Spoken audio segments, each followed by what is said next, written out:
Hello, my friends. Welcome to Kardec Radio. This is Spiritism, a closer look. We do this broadcast every Wednesday at 7 p.m. Eastern Time.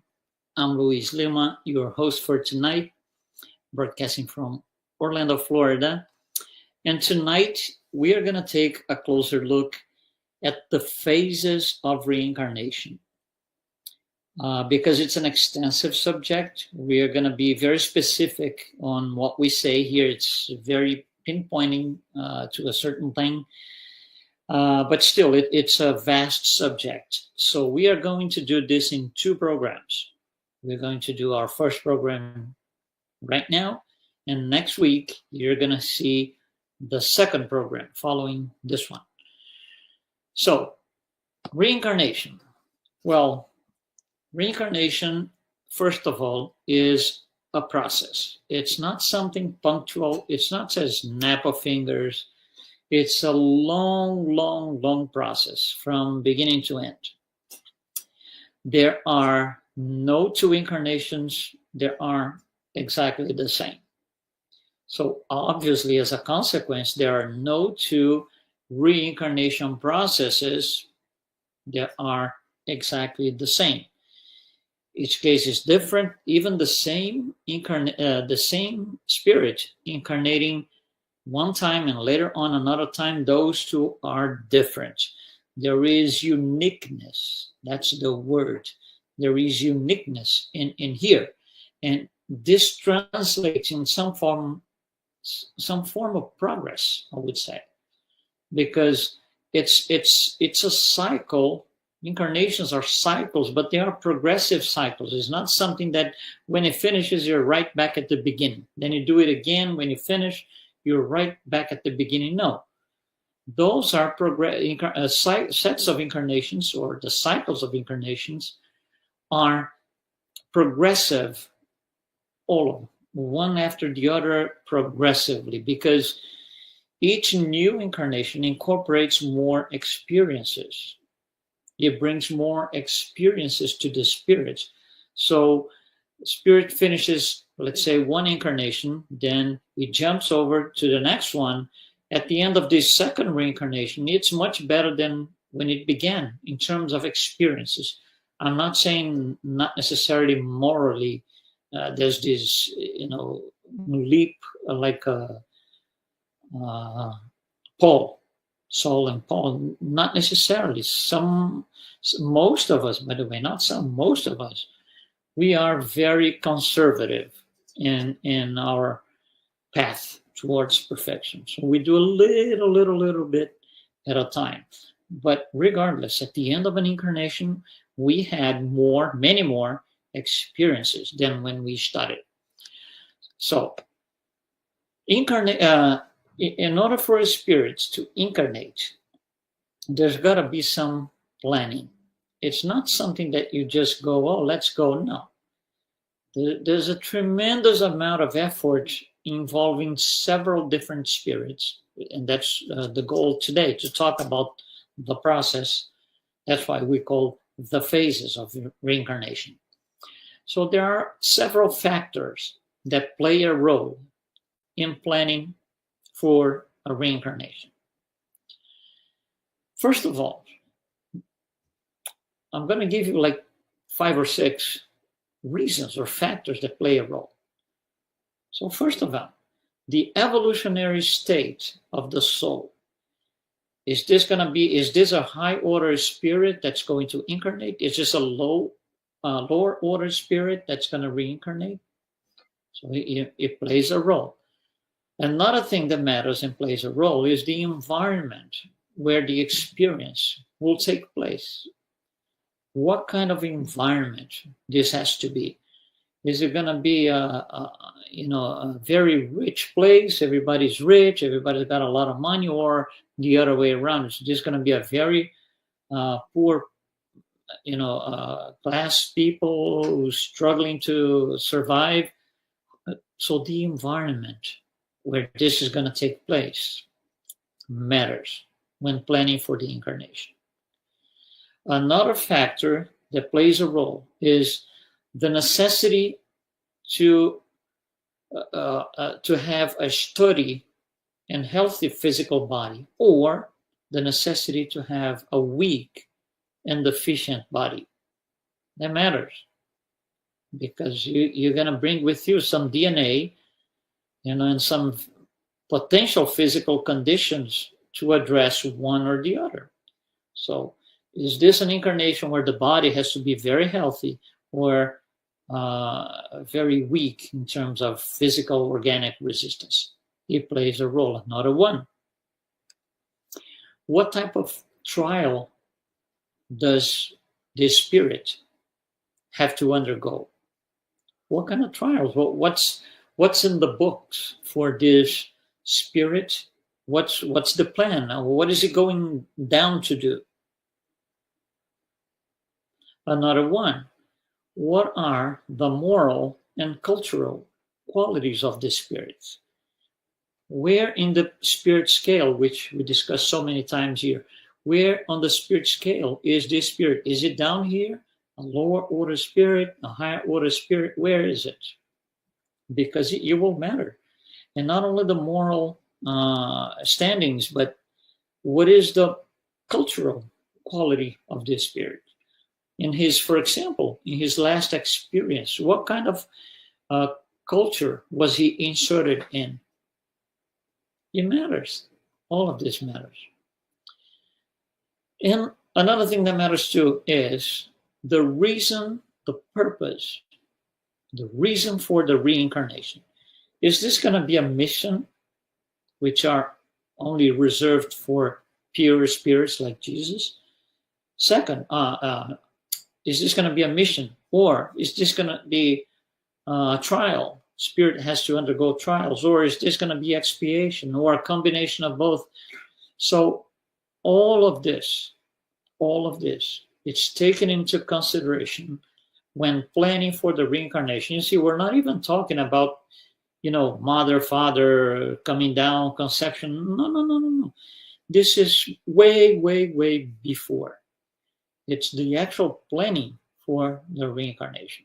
It's like, for example, you're gonna build a building, for example, a building, tall, sky high building. There's a lot of planning. There's engineers, there's architects, and in the very beginning, when they first sit at the table, how are we gonna do? What are we gonna think here? How many floors? How many? Nobody touched a piece of cement. Nobody touched anything. It's just planning. It's mindset planning. It's the same thing here. So the phases of the reincarnation have to, on planning for this, it has to take in consideration all these things that we mentioned so far. So planning the incarnation, which is obviously ahead of time, will produce a proposed general guideline for that spirit. And this could be set by a group of good spirits, advanced spirits, high order spirits, with the spirit that's going to be incarnating. So it's kind of a meeting. Let's discuss here some ideas for your next incarnation.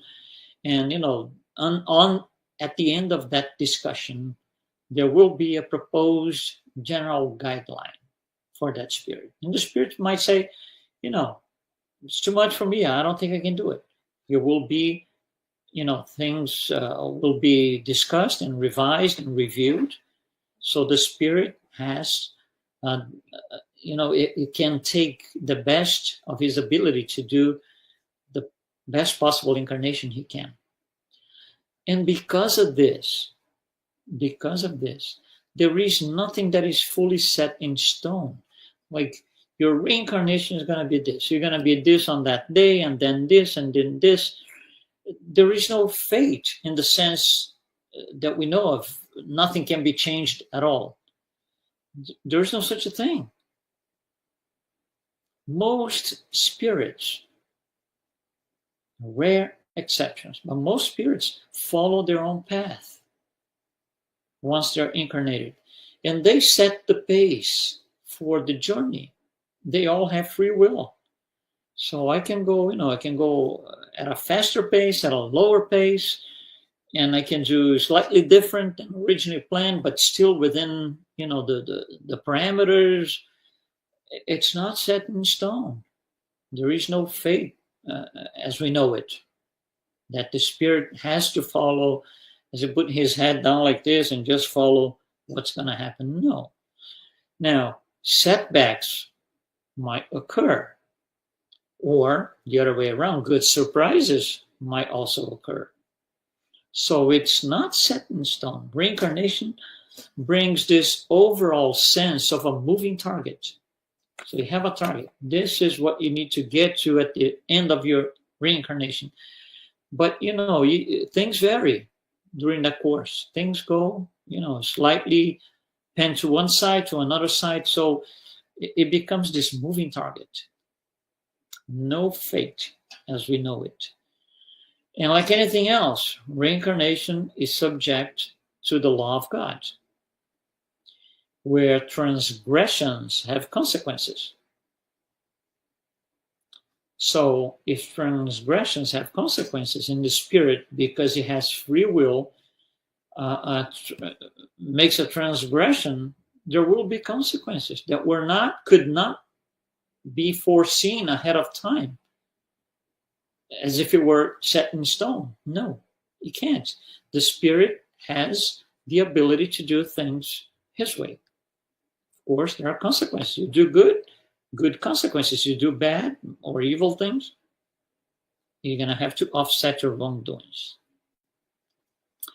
So this being said, that we can kind of, for study purposes, I would say, understand there are three phases for this reincarnation to take place, any reincarnation. So phase one, I'm going to call the preparation. So you got to prep for coming down. What happens here? There's an intersection of the benevolent spirits, those who are going to help the incarnating spirits, and the reincarnating spirits. So they kind of sit together in a meeting, if you want to understand this way, and discuss ideas and needs for that reincarnation. What the spirit is, they counsel the spirit. You should do this, you can do this. The spirit say, no, I want to do more. If he wants to do something that is obviously way more than what he can take, he will be advised against and saying, you're going to fail. It's better to go at a lower pace so you don't fail. So this is this initial meeting, I would say, this intersection between the group of benevolent spirits helping the reincarnating spirit on to get started on his journey. Another thing that is also part of the preparation is a psychological preparation for the future parents, to assure that they are emotionally and affectively connected to the idea of bringing someone to this world. That's interesting because not necessarily all parents need that psychological evaluation or this counseling, if you will. Depending on the level of advancement of the parents, they don't need it. But if the parents are relatively lower order spirits, they will have to undergo a process like this. Obviously, this happens in the spirit world. They don't get to know it in a conscious basis, so they can't tell, but this will happen. They will be guided at the spirit level to accept the idea and do what has to be done properly. Also, as part of the preparation, there will be, this is way before anything starts, please, there will be a spiritual encounter between the reincarnating spirit and their future parents. So the future parents might already be incarnated, for example, at, say, a young age, and the reincarnating spirit has to meet them spiritually. So these parents that are, let's assume they are now already incarnated, they will be brought in spirit for a meeting with their future child. This can happen during mediumistic encounters if the parents are medium, one of them is medium, or it could be during dreams. It has to be done at the spirit level because the reincarnating spirit is not yet reincarnated. So this cannot take place at the physical material life. Also, another thing that is part of the preparation is this what we call a spiritual visit to the home where the spirit will be. So the spirit itself and or the benevolent spirits that are going to be with him, they spiritually or in spirit, they visit the home and the environment where this incarnation is going to take place. So the spirit, the reincarnating spirits, are now aware of what's going to be like this first glimpse, if you will. So those are all things that are part of the phase one, which I hear called preparation. And then we go into a phase two. So when this is all prepped, we go into a phase two, which I'm calling fluidic contact. What happens here? This takes place before sexual union, anything like this, before conception. You see, the spirit to be incarnating is still not incarnated, so it's still a spirit in the spirit world.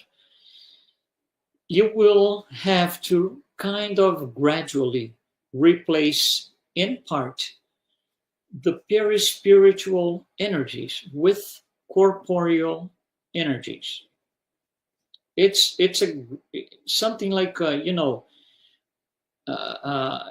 it's not like this. It's not a snap of fingers. It has to be a gradual thing. So there will be a period of time where there is going to be loss of perispiritual energies accumulated in the spiritual plane, and then the spirit assimilates fluidic elements from the corporeal plane. And one starts to substitute the other. So there's a movement of energy here. So the spirit starts to feel proximity with the corporeal plane. It's very interesting. It's an interesting thing. But the spirit has to go through this process. And this is phase two, which I'm calling fluidic contact. And then we go into a phase three, which is a little bit more complex. I'm going to call this phase the contraction of the perispirit. The perispirit, see if you can follow the idea here. The perispirit must be reduced for proper housing within the mother's body. And then you're going to say, hold on, the perispirit is not something physical that needs to be diminished to fit, physically fit inside the mother's body. Yes, it's not physical. However, think about this. The spirit that's going to be incarnated is this light, this huge light, like all the spirits are. And it has to manage, it has to be able to manage this tiny, tiny, tiny one-cell body when conception takes place. It's like, for example, if you have to put let's say, you have to put a screw on the wall with a, screwdriver. You just do it, you hold the screwdriver, you hold the screw and you do it. Now, if the screw is very, very, very, very, very little, tiny, tiny, your hands are going to be too big to drive that. So you're not going to be able to do it. It would be ideal if you have small hands, maybe a baby-sized hand. It would be a lot easier. Otherwise, you can't do it. Things don't match well. at the physical level. That's what's going to happen here. Because this spirit will have to, on day one, and actually throughout pregnancy, because everything is still not completed, you will have to manipulate this very first tiny one cell body. So it is easier if its perispirit is reduced. The more advanced the incarnating spirit is, the more difficult it feels to do it, because he's going to give up some freedom. For example, he's going to enter a limited body with limited movements, with limited utilization of the five senses, the body's five senses. So there's going to be a tremendous loss of freedom here. If the spirit is too advanced, that's difficult, very difficult. Now, on the other hand, if the spirit is way down on the scale, a low order spirit, you will settle with less adjustments, because these spirits are they're more prone to material bonds than a spirit that's very, very, very high. It is said that when Jesus had to incarnate, it took him 1,000 years preparing to be able to get into the flesh. Very advanced spirit, pure spirit, all the way on the top of the scale. And interestingly, advanced spirits could even participate in mediumistic meeting during the pregnancy. That's interesting. That's, the ability that they have to do good things, because they're well advanced spirits. Now, the details of the contraction of the perispirit, the physicality and what goes in and out, these details, that's why those will be presented next week. That's why we are breaking this in two. So, about the contraction of the perispirit, we stop here. We'll continue with a full detailed explanation next week. A couple of notes about the phases of reincarnation. Number one, high order spirits can nearly always shape their own physical body.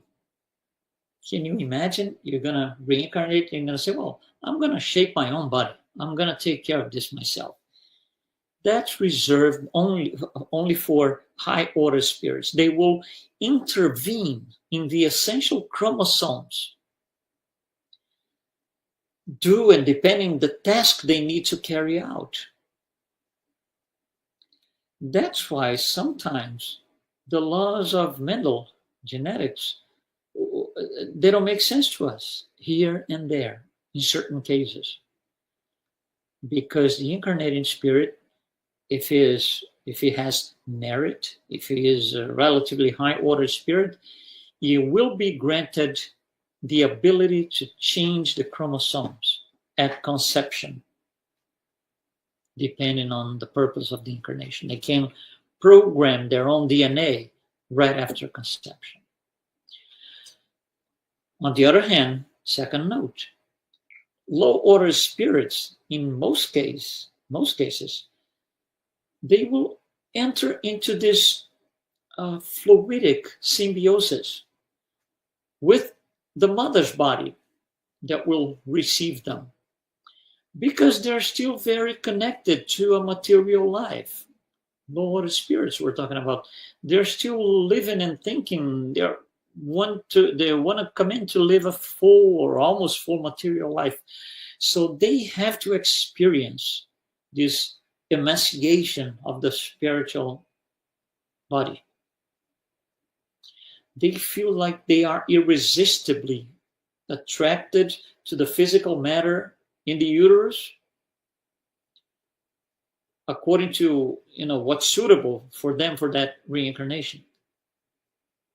That will make the pregnancy, from the incarnating spirit's point of view, that will make the pregnancy easier or more difficult, which could translate into an easier or more difficult pregnancy for the mother.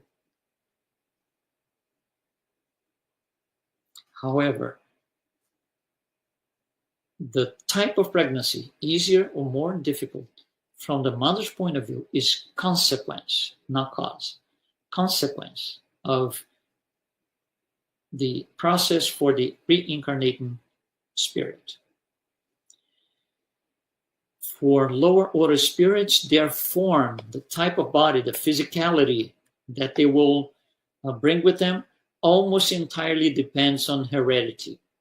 Almost entirely depends on heredity. So, we spoke about a lot of things here. Let's just wrap up with some last ideas. The process of reincarnation does not end on the day the child is born. You will continue and go on until the child or the newly incarnated spirit is about 7 years old, according to Spirit Andre Luiz. In the first years of physical life, the spirit is still very dependent, if not totally dependent, on other people, which could be a mother, a father, a tutor, a caregiver, whatever it is. It's fully dependent on somebody else. Now, with time, he's going to, be less dependent, and then less, and then less, and then he will be able to walk with his own legs. And he will go into his journey fully reincarnated, which is nothing more than an opportunity for self-overcoming. That's what we are all here for. It's an opportunity for self-overcoming. Make correct use of free will, which we might not have done in the past. And that making correct use of free will can put us on a noble journey towards perfection. Now, to wrap up, interestingly, everything that we spoke here is very interesting. Now, just the fact that we know how the process occurs at this level of detail, and there's more coming next week, is already a blessing that promotes and teaches the value of life. The more we go into this thing, the more we study just this, not a full life of a person, just this, planning for the incarnation, just this. It's a whole different animal as compared to a physical life. Things that we might not have any idea if we don't study. And that's part of the beauty of Spiritism. We have this brought to us, given to us at no cost. All we have to do is read, study, seek for answers. And naturally, the beauty of life will come into our hearts. Thank you very much for following us tonight here. We will be next week with part 2 of the phases of reincarnation and more details on how the contraction of the perispirit takes place. We'll see you next week. Don't forget, Wednesday